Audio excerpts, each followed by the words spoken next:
अस्सलाम वालेकुम। आज हम सी सी 3.1 चैप्टर 3 वेल्डिंग इम्परफेक्शन और उसका जो पेज 14 है उस पे डिस्कस करने वाले हैं। तो यहाँ पे वेल्डिंग इम्परफेक्शन की यहाँ पे समरी दी हुई है, इसको हम वन बाय वन देखते हैं। ये जो इम्परफेक्शन के जो ग्रुप्स हैं और उसके अलावा जो इम्परफेक्शन है वो किस टाइप की है, उसकी लोकेशन क्या है यहाँ पे, तो इसको अभी हम देखते हैं। तो सबसे पहले है क्रैक। क्रैक अगर वेल्ड मेटल में हों तो वेल्ड मेटल के सेंटर लाइन में आएंगे, और अगर उसकी लोकेशन वेल्ड मेटल और हीट अफेक्टेड दोनों में होगी, पेरेंट्स मेटल में भी और वेल्ड मेटल में भी, तो वो हाइड्रोजन क्रैकिंग हो सकते हैं। तो उसके अलावा लेमिलर टीयर्स हैं। तो लेमिलर टीयर्स जो क्रैक हैं ये बेस मेटल में ही आते हैं।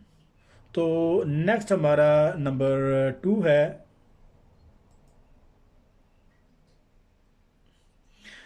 Porosity cavities.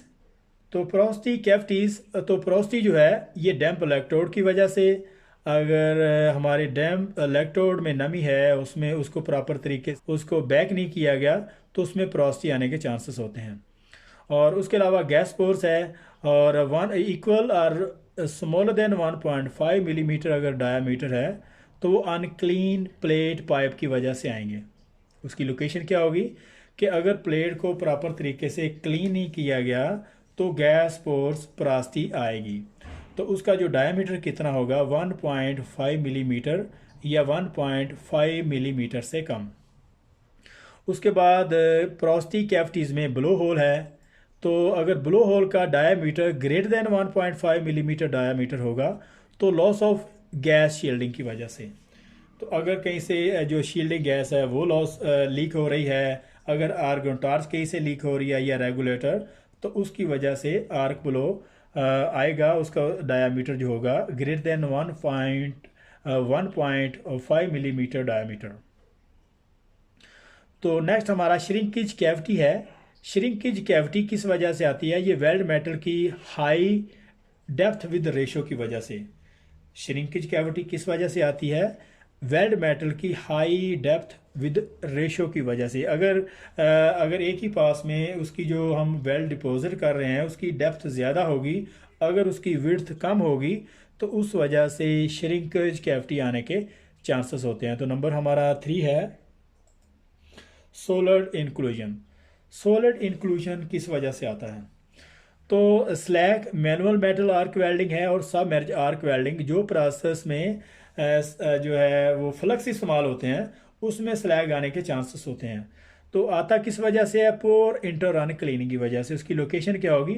पोर इंटर रन क्लीनिंग की वजह से। अगर ड्यूरिंग वेल्डिंग हमने एक बीड लगा के अगर उसको प्रॉपर तरीके से उसका स्लैग रिमूव नहीं किया तो उसमें फिर स्लैग इंक्लूजन आ सकती है, जिसको सोलिड इंक्लूजन भी कहते हैं। उसके बाद सिलिका है, टिग मैग जो है, ferrous metals undercut in hard pass arc blow. तो सिलिका इंक्लूजन टिग और मैग प्रोसेस में आती है, ये फेरस मेटल में आएगी। तो आती कहाँ है? अंडरकट इन द हार्ड पास। यहाँ पे हार्ड पास के दौरान या पिछले जो प्रीवियस पास लगा है उसमें अगर अंडरकट होगा तो उसमें जो है सिलिका इंक्लूजन हो सकती है। सिलिका इंक्लूजन बेसिकली एक रेत टाइप होती है जो बाज़ जो मिग मैग और टिग फिलर वायर है उसमें जो एज ए एलिमेंट के तौर पे इस्तेमाल करते हैं, तो वही सिलिका जो है बाज़ इसमें ट्रैप हो जाती है। तो उसके बाद आर्क ब्लो है। आर्क फ्लो आपको पता ही है कि ये पेर्स मेटल और आर्क की जो उसके बीच में जो ग्रेविटी बनती है उसकी वजह से आर्क फ्लो बनता है। तो नेक्स्ट हमारा टंगस्टन इंक्लूजन है। टिग प्रोसेस में टंगस्टन इंक्लूजन आती है। तो वो होता है इस वजह से dipping tungsten in the weld pool. जब ड्यूरिंग वेल्डिंग वेल्ड पूल में जो टंगस्टन डिप कर जाता है उसमें थोड़ा टकरा जाता है, तो वो थोड़ा सा जो पोर्शन ऑफ द टंगस्टन जो उसमें वेल्डिंग में रह जाता है, तो उस वजह से जो टंगस्टन इंक्लूजन होती है उसको भी सोलिड इंक्लूजन कहेंगे। तो नेक्स्ट ही है, तो नेक्स्ट है कॉपर मिग मैग प्रोसेस में आती है। तो कॉपर जो मिग मैग प्रोसेस में आती है dip in the weld root. ये नेक्स्ट में dipping tip in the weld pool. तो मिग वेल्डिंग में जो कॉपर की जो शील्ड है तो वेल्डिंग करने के दौरान बाज़ का वो डिपिंग कर जाती है, उसमें थोड़ी तो पीस ऑफ कॉपर वहाँ पे रह जाता है, तो उसको भी फिर सॉलिड इंक्लूजन कहेंगे। टंगस्टन, कॉपर इंक्लूजन, सिलिका, तो ये स्लैग इंक्लूजन, ये सारी की सारी सॉलिड इंक्लूजन है। तो ये जेहन में रखना, ये इस बहुत ज़्यादा इम्पोर्टेंट जो है आंसर क्वेश्चन है, ये इम्तहान में आने के चांसेस बहुत ज़्यादा होते हैं, तो इसको चेक करना है। तो नेक्स्ट है लैक ऑफ फ्यूजन। तो लैक ऑफ फ्यूजन किस वजह से आती है? तो लैक ऑफ फ्यूजन किस वजह से आती है? लैक ऑफ साइड वाल फ्यूजन। लैक ऑफ साइड वाल फ्यूजन आर्क ब्लो की वजह से, और कैन बी सरफेस ब्रेकिंग, अगर सरफेस कहीं से ब्रेक हुई हुई होती है तो उस वजह से भी आती है। तो आती किस वजह से है? वो इनकरेक्ट वेल्डिंग टेक्निक की वजह से।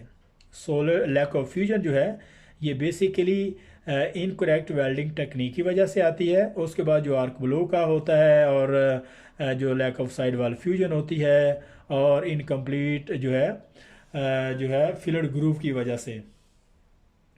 और उसके बाद lack of root fusion, non feathering of the tack welds. तो ये भी इम्पोर्टेंट है कि लैक ऑफ रूट फ्यूजन बाज़ों का जो हम डायरेक्ट टैग लगा होता है उसको प्रॉपर तरीके से मेल्ट नहीं करते, उसको प्रॉपर तरीके से फीदर नहीं करते, तो उस वजह से भी लैक ऑफ रूट फ्यूजन आती है। तो नेक्स्ट है cold lap overlap. Cold lap overlap positional welding technique. तो कोल्ड लैप ओवरलैप जो है पोजिशनल वेल्डिंग टेक्निक की वजह से ही ये आती है। तो नेक्स्ट है सरफेस एंड प्रोफाइल। तो सरफेस और प्रोफाइल में कौन सी इम्परफेक्शन है, ये किस वजह से आती हैं, वो अब हम देखते हैं। उसमें ये जो है यहाँ से स्टार्ट करते हैं। Poor toe blend, surface and profile poor toe blend हो, वो जो है इनकरेक्ट वेल्डिंग टेक्निक की वजह से होता है। और उसके बाद आर्क स्ट्राइक है, ये भी पोर वेल्डिंग टेक्निक की वजह से होता है। जब वेल्डर जो है वो आर्क स्टार्ट कर रहा होता है ग्रूव या बेवल के अंदर, तो बास का वो पेरिस मेटल पे टकरा जाती है, तो उस वजह से आर्क स्ट्राइक बनते हैं। ये बहुत जो है सीरियस मैटर है, इसको ड्रेस करने की ज़रूरत होती है। तो आर्क स्ट्राइक को स्टे फ्लैश भी कहते हैं, और इसकी वजह से बहुत सारे क्रैक बनते हैं। उसके बाद इनकम्प्लीट पेनिट्रेशन है। तो इनकम्प्लीट पेनिट्रेशन किस वजह से आती है? अगर रूट गैप और एम्परेज कम हो, रूट गैप भी कम हो और एम्परेज भी उसकी जो पावर है, उसका जो करंट है वो भी कम हो, उस वजह से इनकम्प्लीट रूट पेनिट्रेशन आती है। और इसके अलावा अगर रूट फेस, जो उसकी रूट फेस की थिकनेस है वो ज़्यादा हो, उस वजह से भी इनकम्प्लीट रूट पेनिट्रेशन आती है। ये अभी हम पढ़ रहे थे। इसके अलावा नेक्स्ट है इनकम्प्लीटली फिल्ड ग्रूव। ये आती है इनकरेक्ट वेल्डिंग टेक्निक की वजह से। तो इनकम्प्लीटली फिल्ड ग्रूव, इसको ये डिज़ाइन थ्रोट थिकनेस से इसकी जो वेल्ड मेटल है वो नीचे रह जाता है। इसकी ये वजह बनती है ज़्यादातर इनकरेक्ट वेल्डिंग टेक्निक की वजह से। उसके बाद स्पैटर है।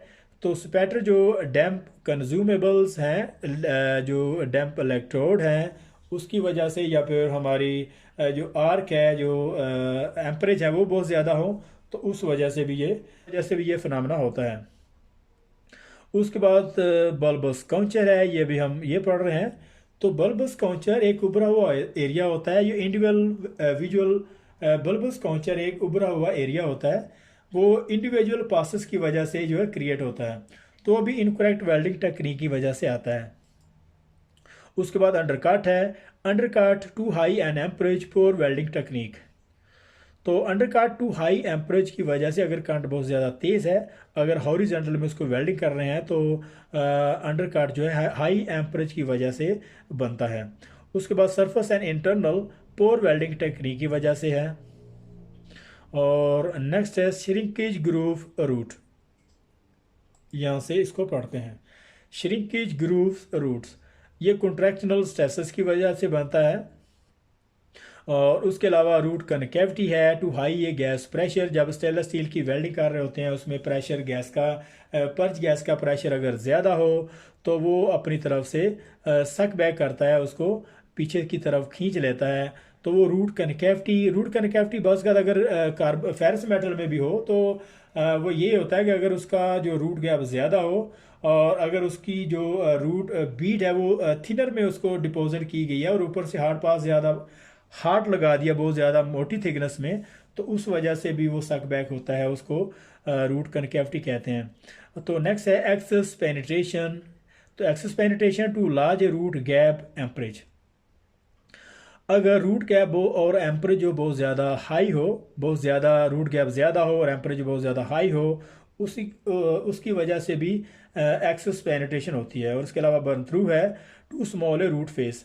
अगर रूट फेस वो बहुत ज़्यादा स्मॉल हो और जो पावर बहुत ज़्यादा तेज़ हो, अगर वहाँ पे जो इलेक्ट्रोड की डिग्री करेक्ट नहीं है, तो उस वजह से बर्न थ्रू होने के चांसेस होते हैं।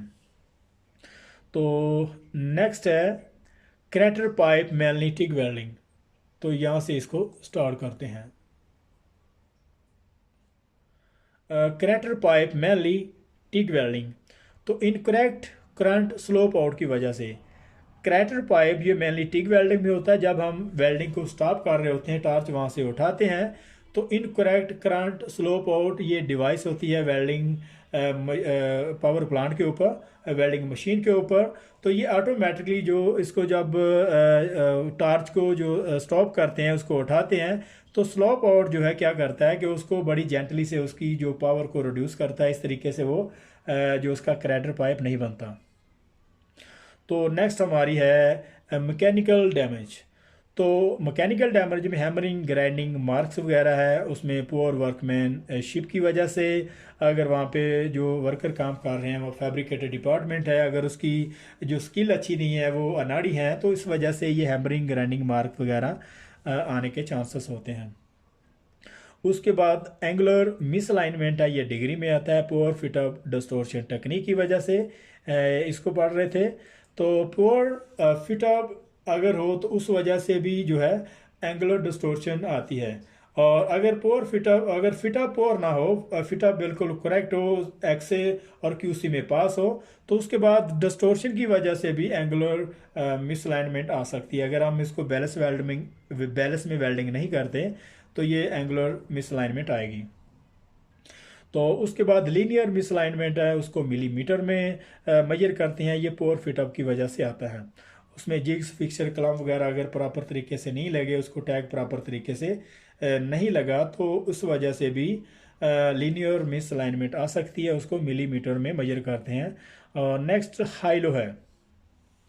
हाइलो रेगुलर पाइप वॉल और ओवेलिटी। जैसे कि हम लास्ट सेक्शन में पढ़ चुके हैं कि अगर जो पाइप है उसकी ओवेलिटी अगर करेक्ट नहीं है, उसका डायमीटर इक्वल नहीं है, वो कहीं से बेंड हुआ है, या फिर उसकी दोनों पेरेंट्स मेटल की थिकनेस इक्वल नहीं है, तो उस वजह से भी हाइलो आ सकती है। ये मिसअलाइनमेंट लास्ट चैप्टर जो है, लास्ट पैरा यहाँ पे पढ़ रहे थे। तो नोट्स में क्या कह रहा है वो, the causes given the above table should not be considered as the only possible cause of the imperfection given, but as an example of the probably causes। वो ये कह रहा है कि ये जो ऊपर टेबल पर imperfection की वजह बताई हुई है, इसके अलावा भी बहुत सारी और वजह भी हो सकती हैं। ये तो सिर्फ एग्जाम्पल के तौर पर दिखाया गया है। A good working practice and correct welder training will minimize the occurrence of the unacceptable welding imperfections, welding defect। काम करने का तजर्बा और वेल्डर को अगर सही ट्रेनिंग है, उसके पास एक्सपीरियंस है, तो इन इम्परफेक्शन को, इन फॉल्ट को कम किया जा सकता है। तो यहाँ पे चैप्टर जो 3 है उसका जो इम्परफेक्शन, उसका जो पेज 14 है, यहाँ पे ख़त्म हो रहा है। और अगर ये वीडियो अच्छी लगी हो तो इसको सब्सक्राइब करें, लाइक करें और बेल आइकन को प्रेस करें, ताकि हर नई आने वाली वीडियो आपको मिल सके। तो मिलते हैं नेक्स्ट पेज 40 में, तब तक के लिए इजाज़त।